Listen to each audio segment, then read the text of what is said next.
senadores reforma laboral, a nosotros nos han convocado a la misma hora, el martes, miren lo que quieren hacer ellos de trámite express, este mismo martes eligen a las autoridades de la comisión, el miércoles se dictaminaría la baja de imputabilidad de menores y el jueves se trataría el tema en el recinto para que paralelamente a la media sanción que ellos presumen en el Senado de lo que denominan reforma laboral, que no es más que dejar sin derechos a los trabajadores, en el mismo momento se esté tratando la baja de imputabilidad de los menores de 16 a 14 años. Claro.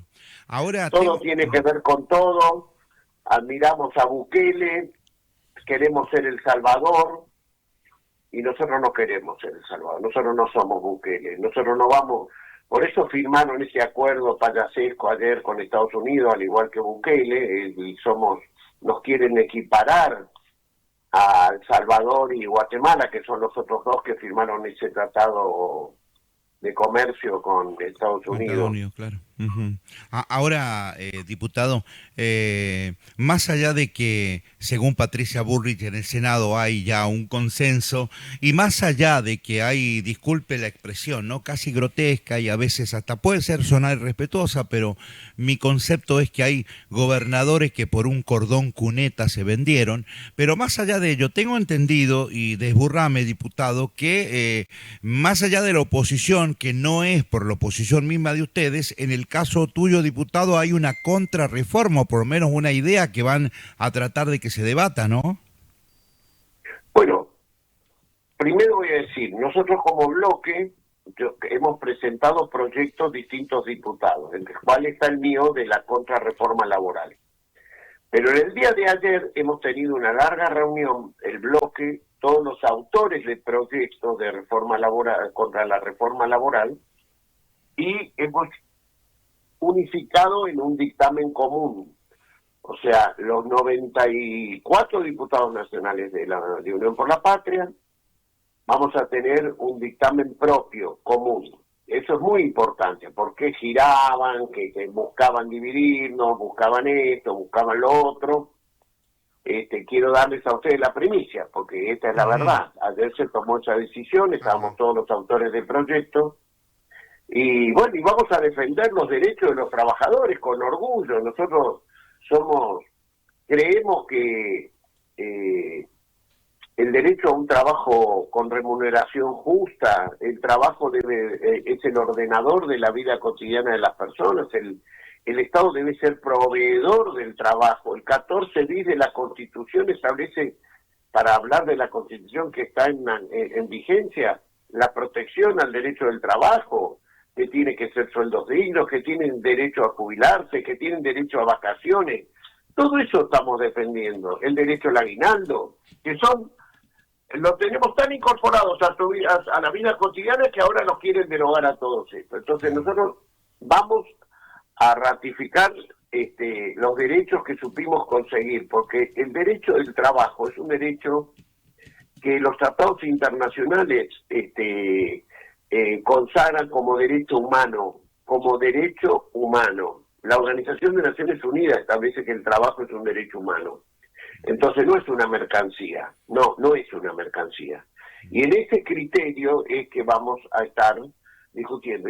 Y que no se den por ganadores, porque los derechos de los trabajadores hay que derogarlos. Vamos a ver qué va a suceder en estos días de recinto. Eduardo, mira, podríamos estar, diputado, hablando muchísimas cuestiones que tienen que ver con distintos títulos que están dentro de esta contrarreforma, como se llama comúnmente. Pero tema de las vacaciones, tema de las licencias laborales, el tema de maternidad, que creo que se achica casi a la mitad lo que hoy una madre tiene que estar cuidando a su niño y después a los 90, 100 días ya directamente que el niño vaya a buscar una mamadera, que prenda el fuego, que prenda la hornalla y que se haga la leche ellos mismos. Pero más allá de todo eso, esta contrarreforma tiene en cuenta, esta de ustedes digo, los estándares que hoy se manejan en el mundo con quienes han reformado en algún momento la cuestión laboral.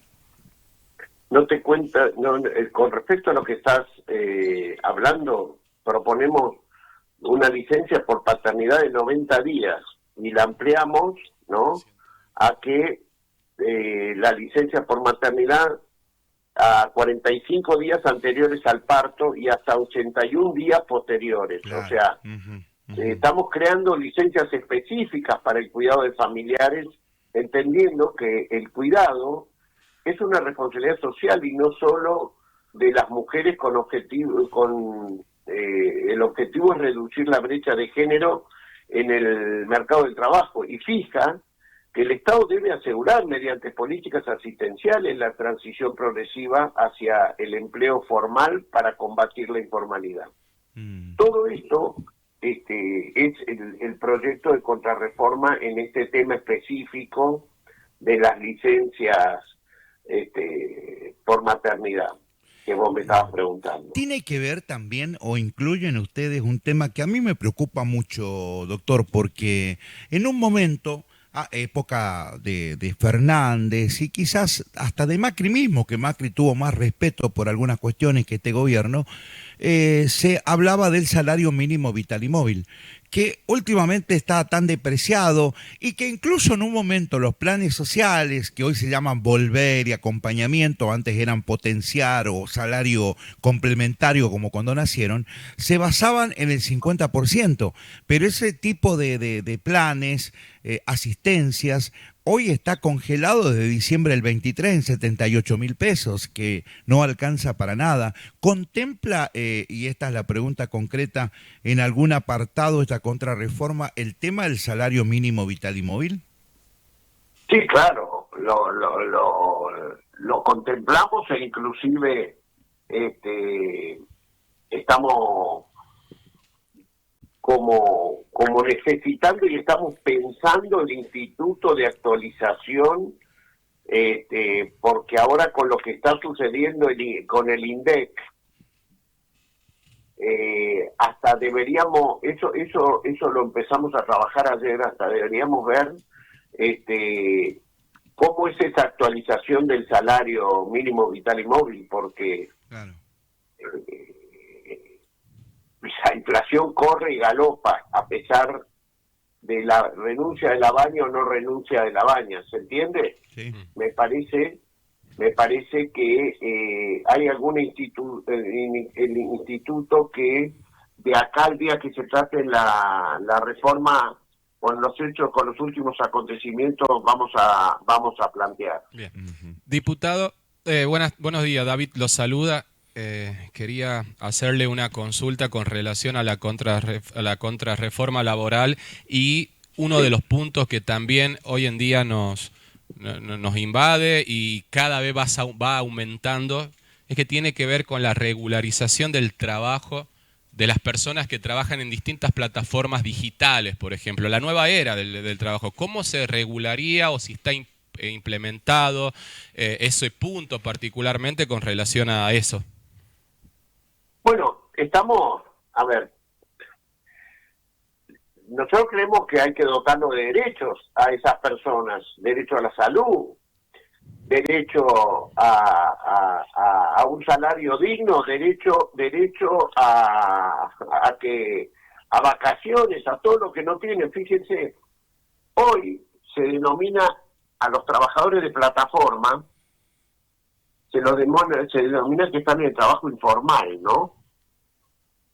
Y quizás esta reforma lo que trata de hacer es que se supone que hay 6 millones de trabajadores informales, entre los cuales se piensa que el 50% de ellos trabajan en plataformas, y un 50% de trabajadores conforme a la edad de derechos, ¿no? Nombrado formalmente. Lo que pretende esta reforma judicial, reforma laboral que manda el Ejecutivo de Milei, es que los 6 millones de trabajadores que tienen derechos, los formales, pasan a ser informales. Claro, claro. O sea, le saca los derechos que tienen para transformar a todos en una cuestión de derechos difusos en el derecho laboral. Claro.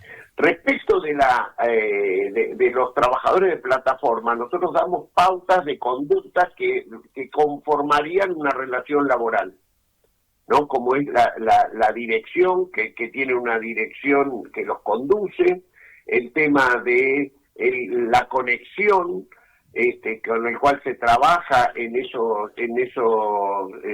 esas relaciones laborales que permiten comprobar que hay una relación laboral, no solo con lo que se conoce como RAP, sino también estamos pensando en los que manejan, en los Uber y en las distintas aplicaciones que hoy hacen trabajadores de plataforma.